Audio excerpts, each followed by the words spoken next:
I sat on an old bench in the quiet park, a place my mother and I used to visit often when I was younger.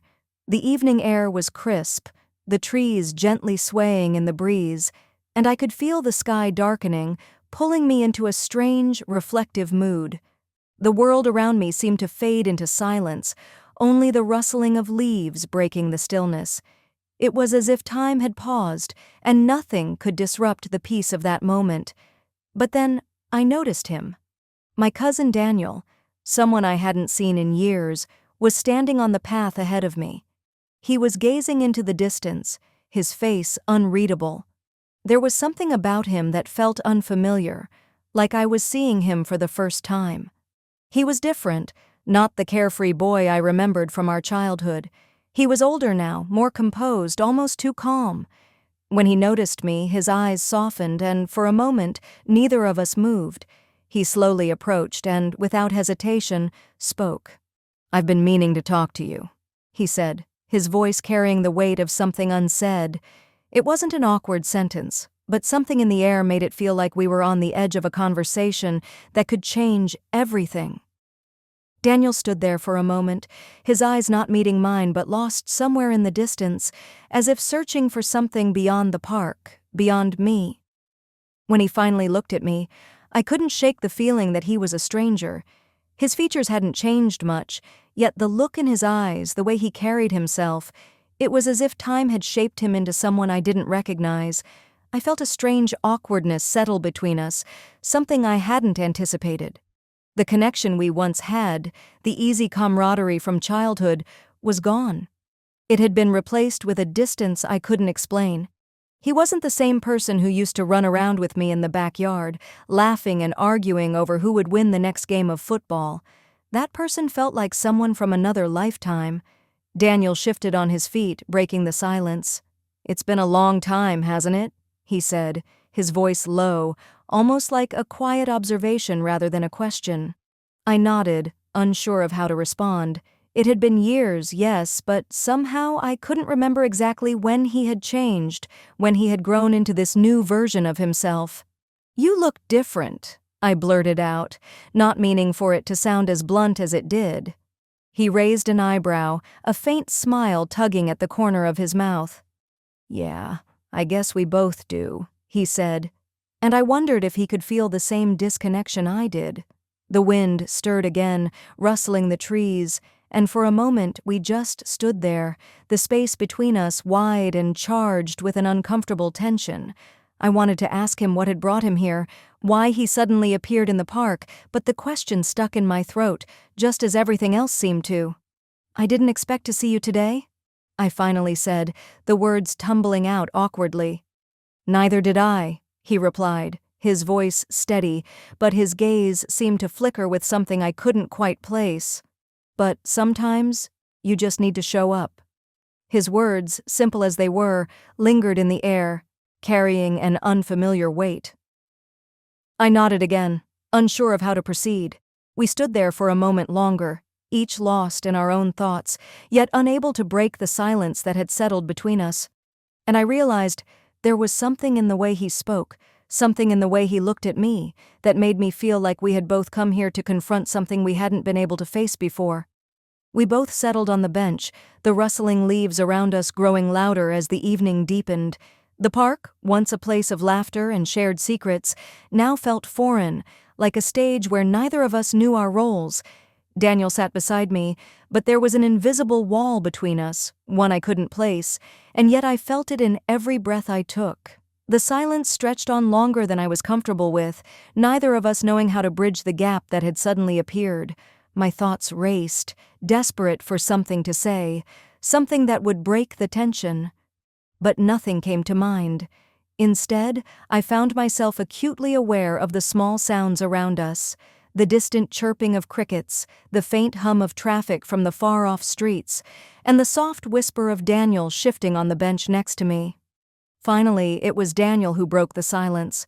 His voice was low, almost tentative, as though he were testing the waters of a conversation neither of us had anticipated.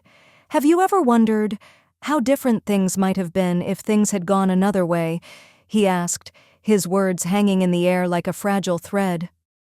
His question caught me off guard, the weight of it settling deep in my chest. I blinked, trying to grasp its meaning.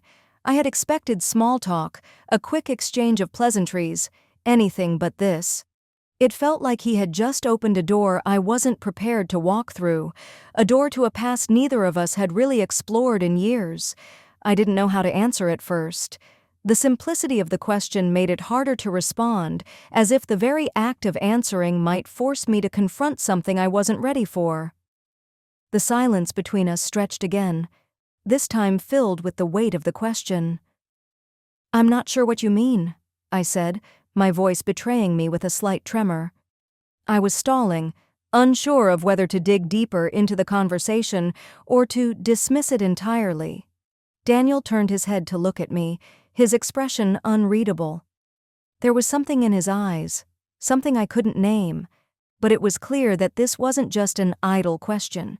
This was something important to him, something he had been carrying for a long time. He continued, his voice steady but with an edge of something raw beneath it. "I mean, what if things had turned out differently between us? What if we had made different choices or even just stayed closer after all those years?" I felt my breath catch. The question was simple in its phrasing, but the implications were anything but. I looked down at my hands, unsure of how to process it. Could I really answer that? Could I say what I was thinking, what I hadn't been thinking until that moment? "Sometimes," I started, my words coming out slower than I intended, "I think we're all just living with the choices we've made, and maybe it's too late to wonder about what might have been." Daniel was quiet for a long time after that, the kind of silence that felt too deep, too intimate. I didn't know if my answer had satisfied him, or if it even made sense. But I couldn't shake the feeling that his question had been a test, a way of seeing if we could ever return to the closeness we once had. The more I thought about it, the clearer it became. Something had changed, not just in him, but in me too. For a moment, it seemed like everything around us stood still. Time, the trees, the wind. The only thing that moved was the thought I couldn't push away. Maybe it wasn't just the past we were trying to understand, it was the present, and perhaps we were already too far gone to make sense of that too. We sat there in silence for what felt like hours, the words I had just spoken hanging in the air between us, thick and suffocating. But despite the quiet, there was an energy, a current between us that I hadn't felt before. I glanced at Daniel, his eyes now focused somewhere ahead, as though he were waiting for something, for me to do something. There was an unspoken weight, a tension in the air that made my chest tighten. He shifted closer, just slightly, so that his arm brushed against mine. The contact was subtle, but it sent an unexpected shiver through me. It wasn't the casual, friendly touch that I remembered from our childhood. It was different now, loaded with something I couldn't name. I felt it deep in my gut. This was no longer just a casual conversation between cousins. Something had shifted, something had changed, and I wasn't sure I was ready for it. I wanted to pull away, to put distance between us, to remind myself that this was still my cousin, still the boy I used to play with in the yard, but my body didn't listen. I sat frozen, unable to move or speak. His presence next to me was almost too much to handle, like a quiet storm that I could see gathering, but couldn't stop. After what felt like an eternity, Daniel's voice broke the silence again, this time softer, but more insistent. "I've been thinking about what you said earlier, about how we can't change the past. Maybe you're right, but it still feels like something's missing, like there's something unfinished between us." His words struck me like a jolt of electricity, and for a moment I was too stunned to respond. What was he saying? What did he mean by unfinished? My mind raced, searching for a way to make sense of what he was implying, but the more I thought about it, the more I realized that the question wasn't just about our past. It was about our present, about where we stood now, in this strange, uneasy moment. Before I could gather my thoughts, he placed his hand on the armrest of the bench beside me, his fingers just inches from mine. The space between us seemed to shrink with every passing second, and the air grew heavier with the weight of his unspoken words. His gaze shifted to mine, and in that instant I saw something raw and vulnerable, flicker in his eyes. It was as if he was waiting for me to make the first move, to acknowledge what had changed, to admit that there was something more here than just familial ties. I should have pulled away. I should have said something to stop this, to preserve the distance that had always existed between us. But instead, I sat there, frozen, as his presence enveloped me. And that was when I realized it. It wasn't just the awkwardness between us that had shifted. It was something deeper, something fundamental, something I couldn't ignore. For a moment, it felt like the world around us disappeared. The park, the trees, the distant hum of the city, all of it faded into the background. All that remained was Daniel and me, sitting side by side, our proximity charged with an unspoken understanding that neither of us was ready to face, but both of us felt nonetheless. And then, without warning, I felt his hand brush against mine, just barely, a fleeting touch that sent a shock of electricity through me. It wasn't accidental. It wasn't a mistake. It was deliberate. And in that moment, I knew that things between us would never be the same. I pulled my hand back quickly, my heart racing, but I didn't speak.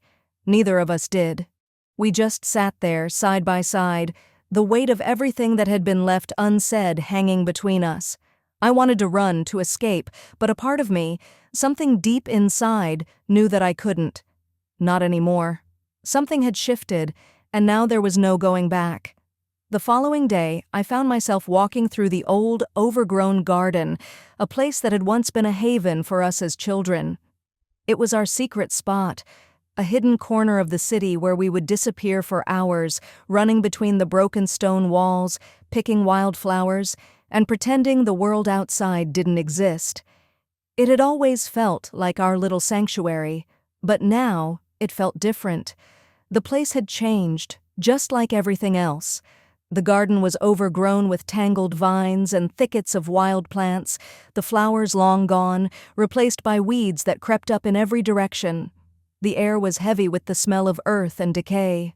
The stone paths were cracked and faded, covered in moss, just like the memories that had once seemed so vivid in my mind. There was an odd sense of abandonment here, a reflection of what I felt within myself. A growing emptiness I couldn't escape, no matter how much I wanted to. I had come here hoping for some kind of clarity, a chance to sort through the jumble of thoughts and emotions that had been swirling inside me ever since I saw Daniel in the park. I needed space, time to think, and this place had always been a place of quiet, a place where I could breathe. But as I wandered deeper into the garden, I realized that nothing about this place, nothing about my life, felt the same anymore.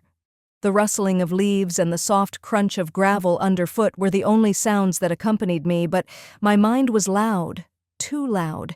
Everything felt distorted, as if the world around me had shifted, but I couldn't quite make sense of how or why. The memories of running through this garden with Daniel, laughing until we were out of breath, felt as if they belonged to someone else. The idea of being carefree, of knowing exactly who we were and what we meant to each other, it seemed like a distant, hazy dream. I stopped by an old stone bench near the far corner of the garden, the one we used to sit on when we were tired from playing. It had always been our quiet spot, where we could sit and talk about anything and everything. I sat down now, hoping to find the peace I had been searching for, but instead I felt an unease settle in my chest. As if on cue, I heard footsteps behind me.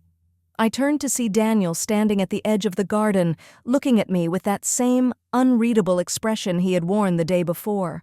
His presence seemed to fill the space between us, heavy with unspoken words. Without a word, he walked over and sat down beside me on the old stone bench. The distance that had been between us only hours ago seemed smaller now, and yet it was still there. This invisible barrier we both seemed unwilling to acknowledge, but that we couldn't ignore. We sat in silence for a while, both of us staring at the overgrown garden, lost in our own thoughts. Finally, it was Daniel who spoke, his voice soft but firm. "You ever think about how much things change?" he asked, his tone almost wistful, as if he were asking more of himself than of me. "How we can look at something we thought we knew so well, something we thought would always be there, and suddenly it feels completely different." I didn't answer right away. I couldn't. It wasn't just the garden that felt changed. It was us, too. Everything between us felt distorted, like I was standing on the edge of something I couldn't quite understand. He turned to me, his eyes searching mine, as if he were waiting for me to say something, anything, to break the silence. "You know," he continued, his voice quieter now, "I used to think that everything would just stay the same. I thought we'd always be able to come back here, to this place, to who we were back then. But we can't, can we?" The question hung in the air, and I felt it settle deep in my chest. No, we couldn't go back. Not now, not after everything that had changed. And yet, I didn't know how to move forward either. The path ahead seemed uncertain, and the more I tried to find clarity, the more tangled everything became. "I don't know," I finally said, my voice barely above a whisper. Maybe it's not about going back. Maybe we just have to accept that things change, that we change." Daniel didn't say anything at first. He just sat there, his face a mix of thoughtfulness and something else, something I couldn't quite decipher. The silence between us felt thick, but it wasn't uncomfortable. It was the kind of silence that comes when you both understand something but aren't ready to voice it yet. As the evening light began to fade, casting long shadows across the garden, I realized something. The garden, like us, was no longer the place it once was. It had been left to grow wild, to change in ways that couldn't be undone, and perhaps that was all any of us could do: adapt, change, and move forward, even if it meant leaving the past behind. Daniel stood up slowly, brushing the dirt from his jeans. "I'm not sure what I'm looking for, but I think I'll keep looking," he said quietly, more to himself than to me. "Maybe one day I'll find it." I watched him turn and walk away, the rustling of the leaves the only sound that followed him. And as I sat there alone, I couldn't help but wonder if I was still looking too. Looking for something I didn't know I had lost, or perhaps something I wasn't ready to find. The next day I met Daniel in the same quiet cafe we used to visit after school, a place filled with the memories of simpler times. The warmth of the room did little to soothe the heaviness that lingered between us. He sat across from me, his posture relaxed, but there was something in his eyes, something that spoke of an unspoken question. After a moment of silence, he spoke. "When we were kids, I thought you were perfect. You were everything I wanted to be. So sure of yourself, so certain of who you were. I looked up to you, more than you probably knew." His words hit me like a punch, but not in a bad way. There was a rawness in his voice, an honesty that I hadn't expected. It made me feel small in a way I hadn't anticipated. I had always seen Daniel as the one who needed my guidance, my support. But now it seemed the roles had reversed. "I don't know if I was perfect," I said quietly, the weight of his confession settling over me. "I think I was just trying to figure things out, just like you were." Daniel gave a small, almost bitter smile. "Maybe. But you always seemed so sure. I wanted to be like that." We sat in silence for a while after that, the air between us charged with the weight of everything unsaid, and I realized in that moment that the distance between us wasn't just about time, it was about the way we had both grown, both changed into people we hadn't expected to become, and no matter how much we tried to reconnect, we could never go back to who we had been. "Things are different now, aren't they?" Daniel finally said, his voice barely above a whisper. "Yeah," I replied, feeling the truth of it settle deep in my chest. "Things are different." The cafe was quiet now, the weight of our conversation pressing down. Daniel leaned back, looking distant, his words still hanging in the air. "It's strange," he said. "When we were kids, it was simple. Now it feels like we're strangers." His words hit harder than I expected. I couldn't deny it. Everything between us had changed. I glanced at him, unsure of how we'd gotten here. "I don't know what happened," I said softly. "We're just different now." Daniel's gaze softened, a flicker of vulnerability in his eyes. "I don't think we can go back," he admitted. "I just don't know what's next." His honesty stung, but I knew he was right. We'd already moved past something that couldn't be undone. The silence that followed felt final. The next morning, I found myself in the cafe we used to visit after school. It was the same familiar place, but everything felt off, as if time had warped it into something unfamiliar. I sat down, hoping the quiet comfort of the cafe would help me find some peace. But then Daniel walked in, as though the universe had planned this moment. He sat across from me, his eyes searching mine, and for a brief second, it felt like we were back in the old days. But I knew better. The question between us, the one neither of us could voice, hung heavy in the air. How do we move forward?